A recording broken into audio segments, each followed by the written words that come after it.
What's going on, everybody? It's Greg Peters with the Car Passion channel, and thank you for clicking on this video. Honestly, I'm surprised you even did, because today I'll be talking about one of the most boring topics I could ever think of, and that is engine idle. But so many people struggle with this, and there's so many misconceptions around it that I just had to do a video on it.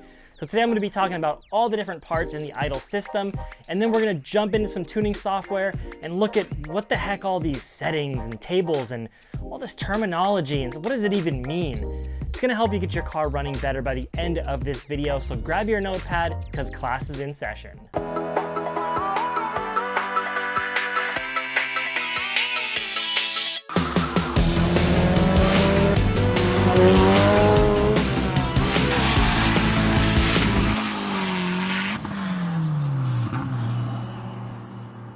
So this is a throttle body, and when you put your foot on the accelerator, it slams open and allows you to smoke Mustangs. Come on, you knew it was coming. But when you close it, it cuts off the air supply to the engine. Without any sort of control, the engine would just shut off. So that's where the idle speed control valve comes into place.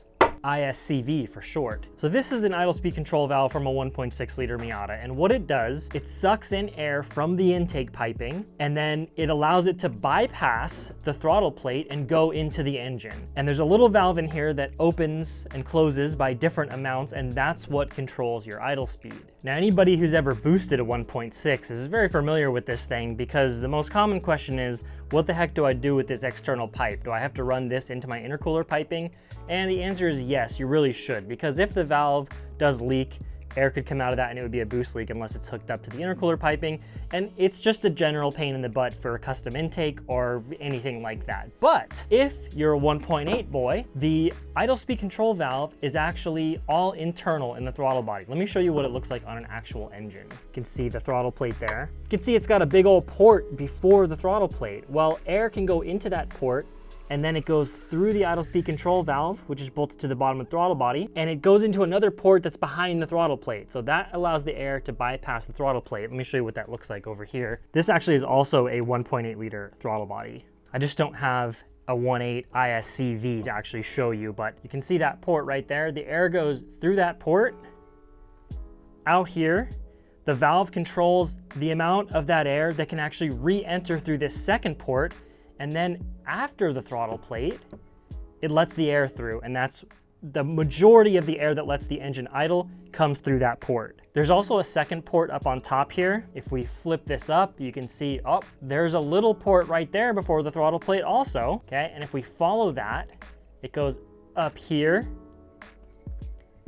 and out the back into the engine, and the flow through that is controlled by this base idle screw, set screw. I'm not really sure what the technical term for it is, but let's say your idle speed control valve totally failed and just shut randomly, whatever, like a wire melted from the turbo or something. Not sure why your turbo would be by the throttle body, but you get the idea. This is kind of like a fail-safe, and you're allowed to set the minimum amount of air that can pass the throttle plate. So if you unplug the ISCV, or it just totally failed, melted, broke, whatever, stuck closed, the engine will still idle. It might not idle that well, but it'll still run and it'll get you home. So that's an important thing to mess with and get the setting right on. And I'll play with that a little bit later when we go out to the car. But while we're at the bench, let me show you some of these other parts that relate to your engine's idle. Now, you may or may not have seen these parts before because they are both specific to the 1.6 liter. This right here is just called the air valve, okay? And it's bolted to the side of your intake manifold. And this is a secondary valve that only works during cold start, that lets extra air in while the engine's cold, okay? So there's a wax valve inside here, and it's warmed up by the coolant that goes through these lines. So when the coolant is cold,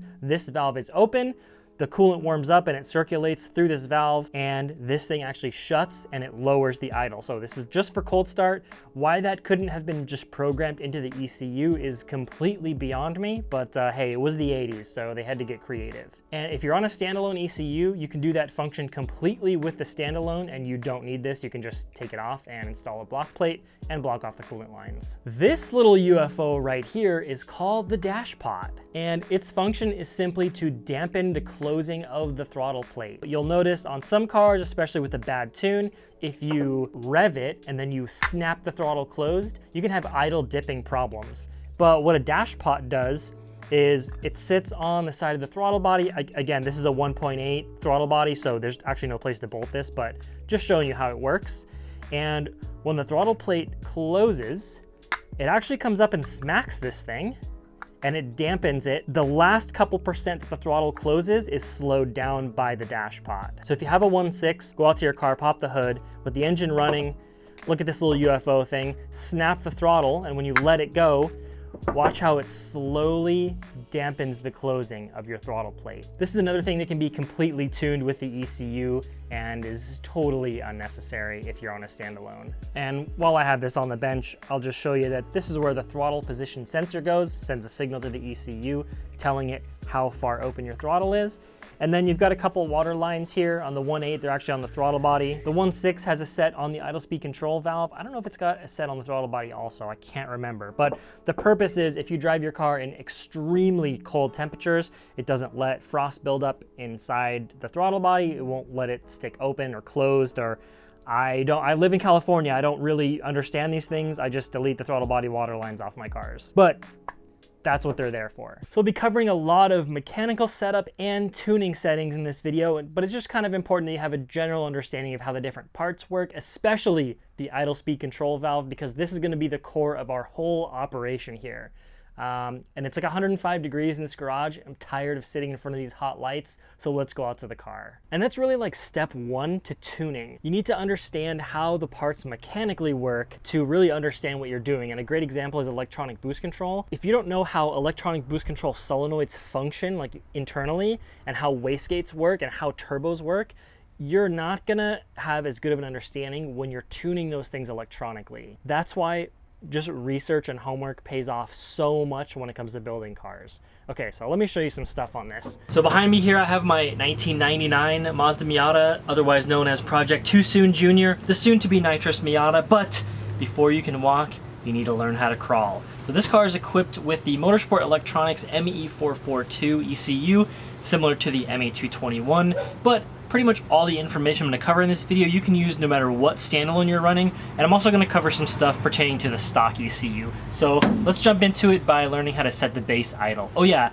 and pretty much this whole video is not going to be in a real specific order. In fact, it's not even like a complete idle setup start to finish. It's more like just covering a bunch of broad information pertaining to idle that's going to help you tune yours. So the base idle set screw, as we saw in the garage, is right there on top of the throttle body. It's going to be in a similar location no matter what year your Miata is. But before we set the base idle speed, it's important that we lock the ignition timing in place, because ignition timing does have an effect on idle speed, and I'll dive a little bit more into that later. But there are two different ways to do this based on if you have a standalone ECU or a stock ECU. So if you have a stock ECU, you're going to come over to your diagnostics box, and my diagram is missing, so I don't know what's what. Okay, so you might have to look up your diagnostic box pinout, but we're basically going to jump together the GND and the TEN pins. You just use a paper clip and you stick them into the correct pins. It's going to lock the ignition timing at a base, which should be 10 degrees, and it should shut off the idle speed control valve as well, so it'll let you set the base idle. Now if you have a standalone ECU, you don't need to set it into the locked mode here. You're actually going to use your laptop to do that. Now the majority of this video is going to be using the Motorsport Electronics software, but just for an example to show you how things can be very similar between different softwares and different ECUs, I have both the Motorsport Electronics integrated tuning environment and Tuner Studio open. This would be if you're using something like Megasquirt or Speeduino. In order to set your advanced to fixed, it is literally just called Fixed Advance. You're gonna come down here and click on Fix Timing. And then once you're done setting your base idle, don't forget to change this back to Use Table. Over on the Motorsport Electronics side, it's pretty much the same thing. They have a setting down here called Fix Fire 10 degrees advance. You're just gonna go to Yes, and you can set your base idle. And then again, when you finish, don't forget, you gotta turn it back off again so it uses your actual spark map. Now, if you are using a standalone ECU and you've just set your ignition timing to be fixed, I don't believe that actually deactivates the idle speed control valve. So if you're doing it through the laptop, you set your advance to fixed. What you want to do also is just unplug your idle speed control valve to make sure that it's not active during the base idle setting process, and then go ahead and fire the engine up. Make sure the engine is warm before you're doing this. And now when I adjust this screw, if I go clockwise, you can hear that idle drop down. Almost to the point of dying. In fact, I bet if I go far enough, there it goes.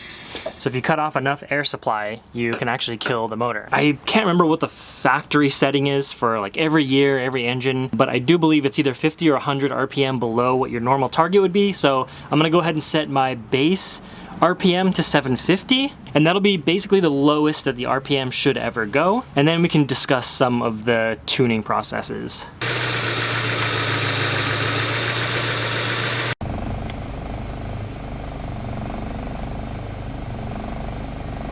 All right, so I've got the car idling, it's fully warmed up, and I've got my Motorsport Electronics tuning software open, and I just kind of want to go through what some of these settings and tables and all this stuff that, you know, the first time you look at it, it really looks like rocket science, and you're kind of like afraid to mess stuff up just because it looks like there's so much going on.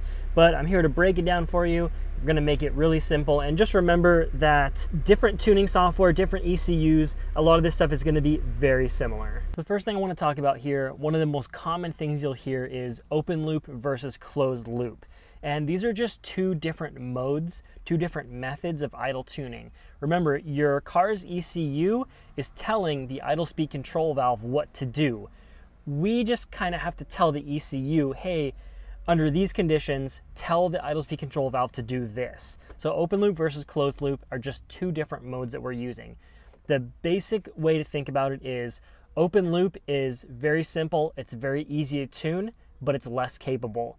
Closed loop, it's more complicated to tune, it can be a lot more finicky, it can have like idle oscillation issues and stuff like that, but it's much more capable. So open loop you would use on, you know, like a track car or something that doesn't have a lot of accessories. My red car, the turbo car, it's got no power steering, it's got no AC, it's got, the engine's not really running anything. So I run that car on open loop idle because it's so easy to tune. And I'm gonna show you kind of what that all means in just a second.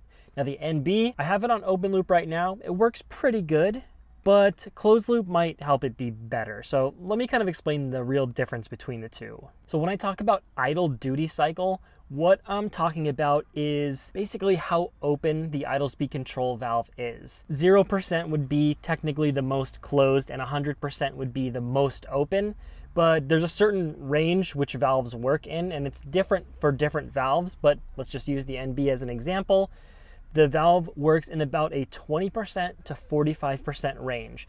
That means if the idle valve is set at 20% and the idle is sitting at a certain RPM, if I lower the valve below 20%, the engine speed's not gonna drop. On the other hand, if I have the valve set at 45%, the engine's gonna be idling at a certain speed. If I raise the duty cycle above 45%, the engine idle speed is not gonna increase. In the base map, which 99% of the people watching this right now are gonna have a base map that's gonna get your idle pretty close. This is more like education on what all the different settings do, so you can really fine tune it. So on the base map, and I'll show you here, we've already told the ECU the minimum and maximum at which the valve works at. So the ECU is never going to tell the valve to go outside of that range, which is good because there's no reason for the valve to operate outside of those percentages. It's not going to do anything. So in open loop mode, the ECU is telling the valve to open a certain percentage based on the coolant temperature. So it says, hey valve, I need you to be this much open when the car first starts and the coolant's cold,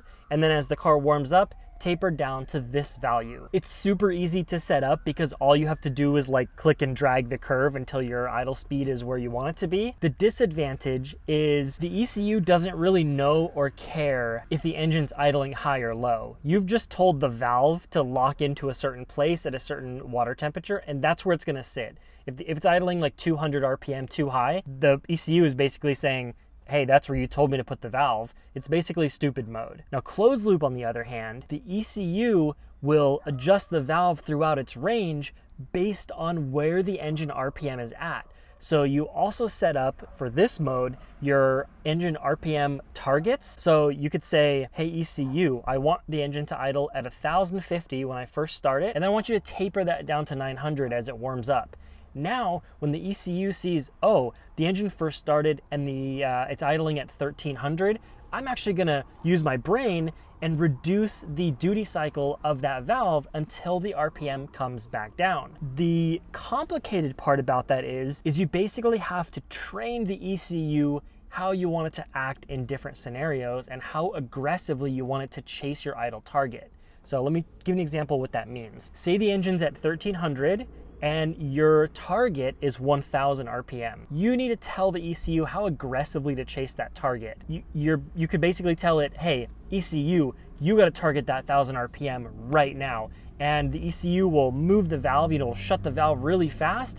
The RPM will dive down, but what will happen is it will overshoot that 1000 and it might go all the way down to 500 or stall the engine. Or it might go down to like 700 and then the ECU goes, oh crap, I need to target that 1000 really quick.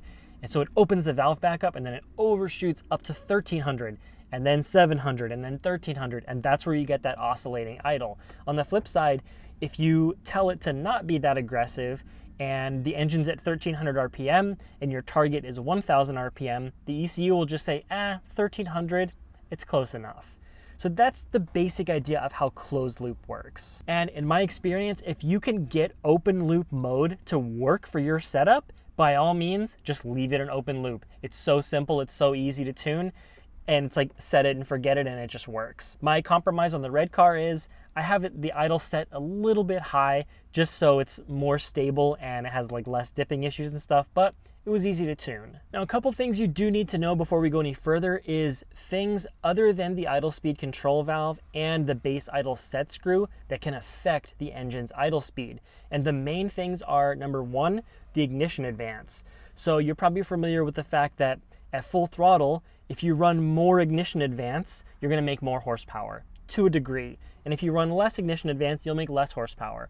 Well, that's not just true at full throttle, but it's true at all RPMs. So if your engine is idling and you increase the spark advance, it actually makes more power. What happens when the engine makes more power? The RPM goes up. So if you just raise your ignition advance at idle, the engine might go from 800 to 900 RPM. So that's an important thing you need to know, and I'll discuss that a little bit more in some of the later settings I'll cover in this video. The other thing that can affect engine RPM is the air to fuel ratio. If you run really, really lean, like 17:1 or leaner, the engine's not gonna wanna run at all. And if you run really rich, like 10:1, 9:1, the engine's not really gonna wanna run. So the AFR has to be within a certain window in order for the idle to be stable. You can push it leaner to be more efficient, but the closer you get to the edge, the more that idle is gonna wanna start oscillating and it'll have dipping and stalling issues. Another thing that can affect the engine's idle speed is the volumetric efficiency. Now this is primarily changed with different cams or cam timing,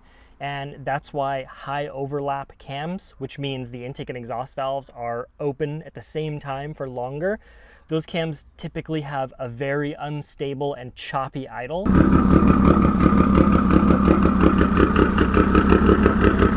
To explain it the most simplest way, the air coming through the intake ports is going very slow. There's exhaust in the cylinder and exhaust pressure trying to push that air back out, and the combustion is just not stable. So that's why oftentimes you see cars with really big aggressive camshafts, they can't idle below like 1500 RPM. Formula One cars idle probably at like 3,000 or 5,000 RPM or something like that, because they're not capable of idling at 700 or 800 like a street car can. But the difference is they can make power at 19,000 RPM, so there's always a compromise there. But we don't really have to worry about how aggressive the cams are when we're tuning idle right now. That's just another thing that you should consider, if you're upgrading your cams. You may need to add more air or more fuel at idle in order for the engine to be stable. Let's talk about some common problems people have with idle specifically.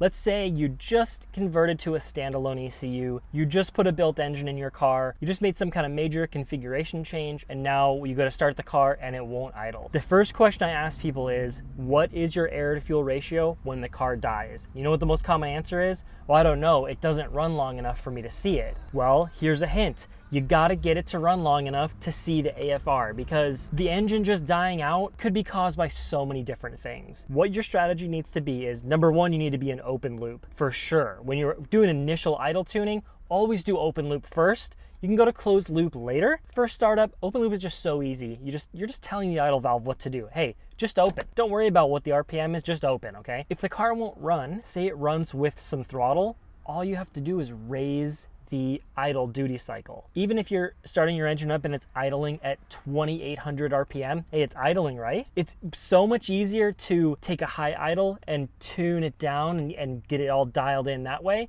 versus a car that won't even start. Like, how are you gonna tune idle if the engine won't even run at all? So if you get the car to fire up and it's idling at 2800, but it's kind of rough and your AFR is like 10-1, okay, the first thing you need to do now is get that AFR dialed in, especially like initial startup, initial idle tuning. Don't worry about getting your idle super lean, like 14.7, 15-1 even. If you're tuning for 15-1, as soon as you go a little bit leaner into the high 15s or 16, the idle's gonna become unstable. If you go richer, it's fine. It doesn't really matter that much, you know, unless you're going all the way down to 10s. If you try to get your idle dialed in at like 13.3, if you go up 2 whole points to 15.3 or down 2 whole points to 11.3, the idle is still gonna be stable. So stick that AFR right in the middle. You're not worrying about like efficiency right now. You're just trying to get the engine to run. Try to get your AFR somewhere in the 13s. That way you've got a nice big margin of error,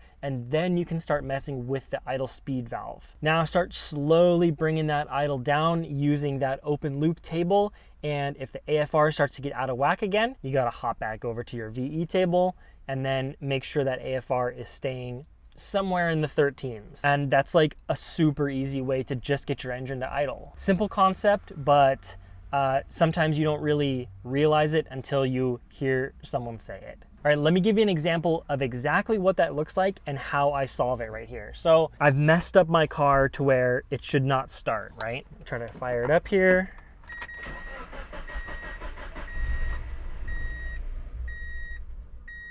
And it just immediately dies out. If I try it again, it just like, it won't start. Like where do I even start? I can't even read AFR or anything. The car's not even running. So first thing I'm gonna do is I'm gonna try to start it and see if it will run with some throttle. So if I rev it a bit, I can keep it running, but as soon as I let off the throttle, it's just gonna immediately die out. So where do I even go from here? Real simple. I'm gonna go to my open loop idle table, and the bottom here is just coolant temperature. That's in Celsius, in case you were wondering. And then this is my duty cycle right here. So the higher the number, the more open that valve is gonna be. So all I'm gonna do is take this area right here where the engine's at. It's looks like just over 100 degrees Celsius. That's 212 Fahrenheit for my bald eagles out there. I'm just gonna take this entire area, and instead of 20%, I'm just gonna go to 40% and then hit enter. Now, my table looks crazy because I've been messing with it. But what I did is I just raised my idle duty cycle up to 40%, and let's just see if the engine starts just based on that one quick little thing. Okay, no throttle start here. Okay, look at that. The car actually starts and idles. I can check out the AFR and then get it dialed in from here. How easy was that? Oh yeah, and it's the same exact thing in Tuner Studio, just like the colors are different, or the wording might be slightly different, but it's just open and closed loop. Pretty much any tuning software is gonna be just like that. Let's talk about another super common problem that people have with tuning their own cars, and that's idle dipping. So what that means is if you rev up your car and you let off the throttle and the RPM dips really low and then it comes back up to normal, or say you're coming to a stop, you put the clutch in, the RPM dips really low, or the engine even dies, that's idle dipping. And the first solution to this problem is gonna sound really dumb. Stop putting the clutch in and putting the car in neutral at such a high RPM. It annoys me to no end when I see people doing pulls in YouTube videos and they do a pull to like 150 miles per hour and then they just put the car in neutral from redline. Why are you doing that? The transmission should be in gear if the car's moving, in my opinion, and in many professional drivers' opinion as well. So when you're coming up to a stop sign, stop putting the clutch in at like 4,000 RPM and then the engine just dying. That doesn't mean you have to bang every downshift and show off your pops and bangs and whatever else you got. You can come to a stop almost in like third gear. Just when you see your RPM coming down close to your idle, then put the clutch in. Don't put the clutch in at such a high RPM and it won't have so far to fall. Coming up to a stop sign, third gear, Still in gear, and clutch. Just grab that clutch right down around idle speed, and there'll be no worries. That solves like 90% of idle dipping issues. But, of course, there are some things in the tuning software that can help combat this issue. Now, the tuning strategies are going to be a little bit different based on, number one, what software you're using, but number two, if you're using open or closed loop. If you're using closed loop idle, you can simply make your PID settings more aggressive. The PID settings are, you're basically telling the ECU how aggressively to chase your idle target. So when you do have an idle dip, you can basically tell it, hey, chase that dip really fast so the RPM doesn't go too low or so that the engine doesn't stall out. But if you're using open loop, there are still strategies you can use to help that idle dipping. Number one, the easiest is just make your duty cycle higher, make your base idle higher. So if you are having like an 850 idle as your normal idle, just try raising your idle to 900 or 950. And then instead of the idle dipping super low and the engine dying out, it might just dip a little bit and then come back up to normal. So yes, your idle will be a little bit higher, but that's an easy solution. And you can really employ the same technique if you're using closed loop idle as well, by just raising your target idle by 50 or 100 RPM. That way when the engine's coming down and returning to idle, it's targeting a higher number, so it's not going to dip as low. Now, another strategy you can use, and this one is my favorite because you can use it on closed loop and open loop, and that is called spark scatter, or some softwares call it ignition advance. Now remember, I said that when you advance the ignition at idle, the engine makes a little bit more power and the idle speed raises. So you're gonna find a tuning setting or a table where you can raise the amount of ignition advance based on how low your idle is dipping beyond your target. So obviously your idle target table has to be set up correctly for this to work. And then from that point you can say, okay, ECU, if the engine is 50 RPM below the target, add 1 degree of ignition advance. If it's 100 RPM below the target, add 2 degrees. If it's 200 RPM below the idle target, add 4 degrees. And obviously that is tuning right there. You have to come up with your own values, whatever works best on your engine. These are just kind of arbitrary numbers, but let me show you what it looks like when the engine's actually running and the idle dips low and my spark scatter becomes activated. All right, so this is the spark scatter table.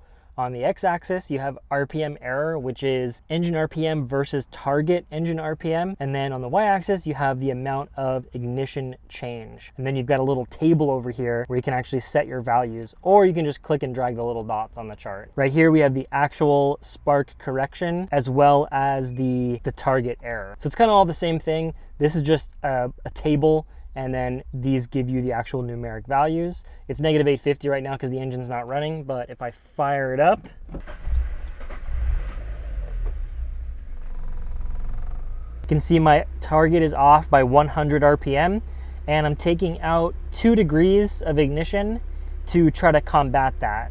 And negative numbers means the idle is going too low. So if I did have an idle dip, it's gonna add a bunch of ignition advance to save it.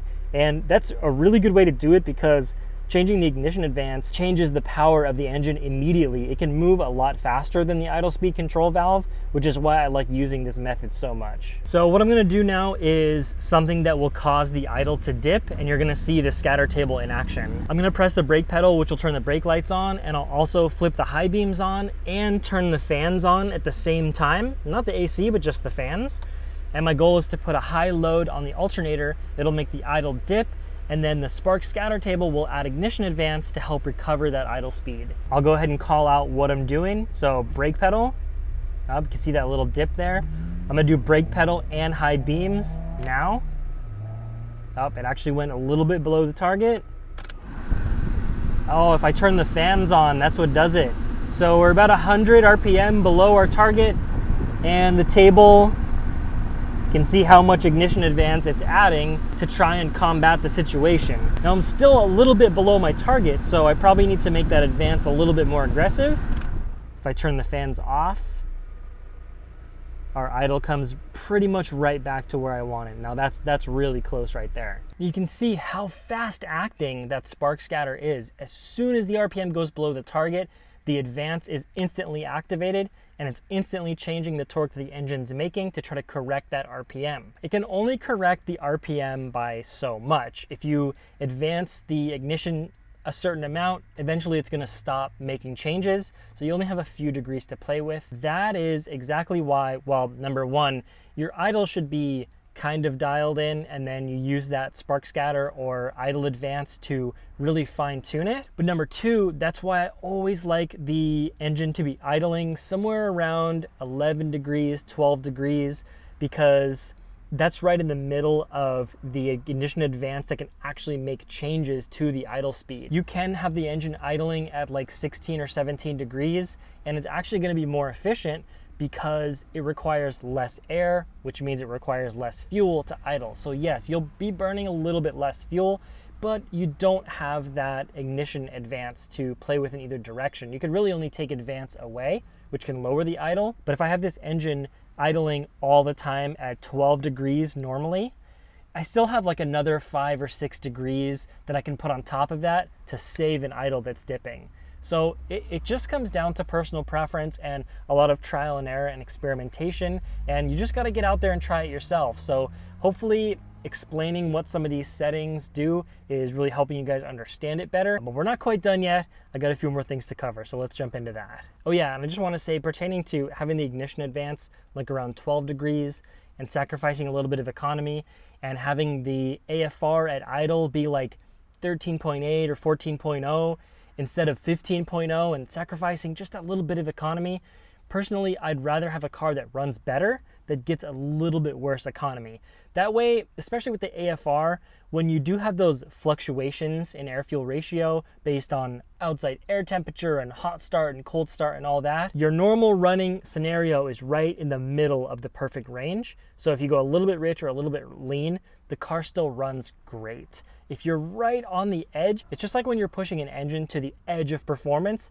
If anything happens to where the conditions aren't perfect, you might get detonation, you might cause engine damage. We should think about idle the same way. If your settings are somewhat central on the spectrum of too far one way or too far the other way, you got a bigger margin of error, and the engine is just gonna run better in general, and it's gonna be a nicer daily driver. And as much as everyone likes to talk about horsepower and torque and spool up and like everything like that, if you're daily driving your Miata, it's just such a better experience if the car runs better. All right, so let me show you a couple more settings here in the MEITE Motorsport Electronic Integrated Tuning environment. And I will say also, the base map was so good on this thing. I've been driving this thing for months, and most of the time I forget it even has a standalone in it because it runs so good, it runs so close to factory.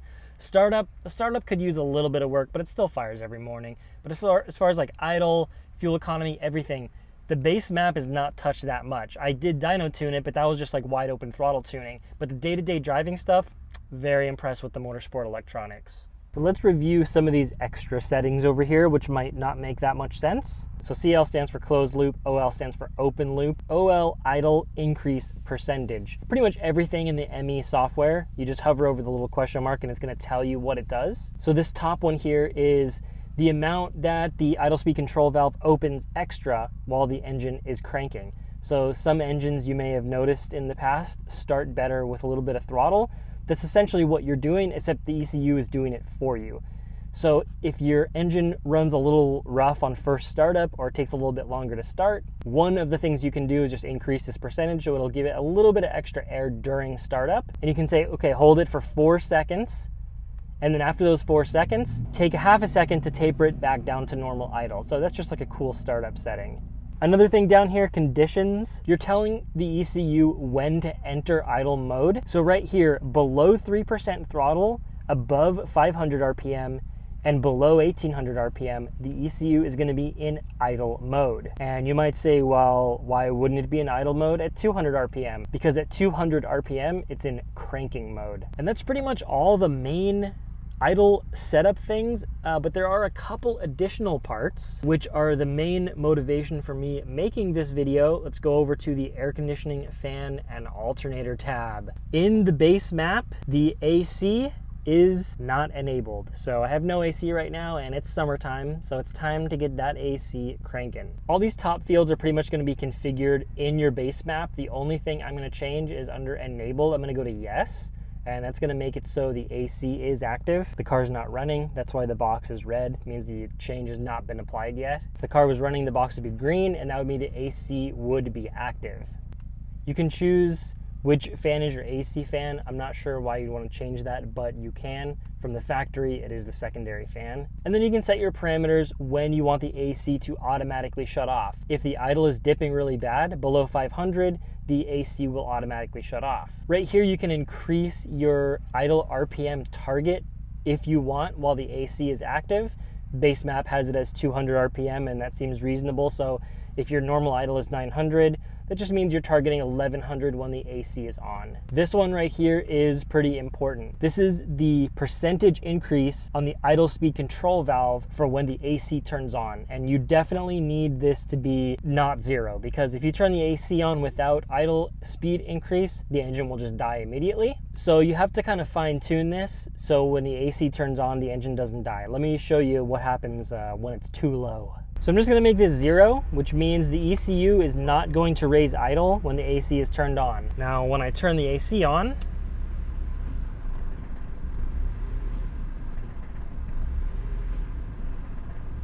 the idle starts going crazy. Now, normally, the engine would just die, but what's happening is it's going below that minimum RPM threshold, and it's shutting the AC off so that the engine doesn't die. So that is used as a safeguard there. But as you can see, this is not satisfactory.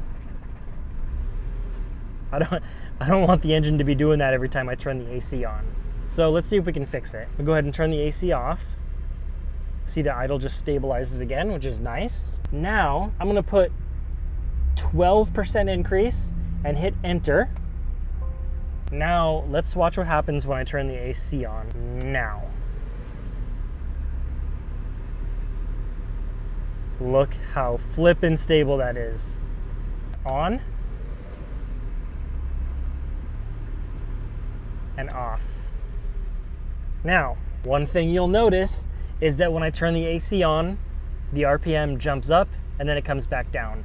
That's because there's a delay from when the idle settings kick on to when the AC compressor kicks on. If the delay is too long, the RPM will come up really high and then the compressor will kick on. If the delay is too short, the RPM will dip low. But as you can see, when I turn the AC on, the RPM is actually jumping up high. There's a 1 second delay between the AC idle mode activation and the compressor turn on. I'm gonna go 0.5 seconds. AC on now. Oh, look at that, it barely jumped up. I'm gonna do 0.2 of a second. 0.2, enter. Okay, now let's see what the RPM does when I turn the AC on right now. Oh, super stable, dude. But the RPM is elevated a bit. So I'm gonna try one more thing here. Instead of 12% on the idle speed control valve, I'm gonna go 8%, enter. So now the idle speed control valve will only raise 8% when I activate the AC. Okay, watch this one, watch this one. AC on, now. Oh, fluctuated like 50 RPM. There's my settings, boys, in case anyone wants to copy paste.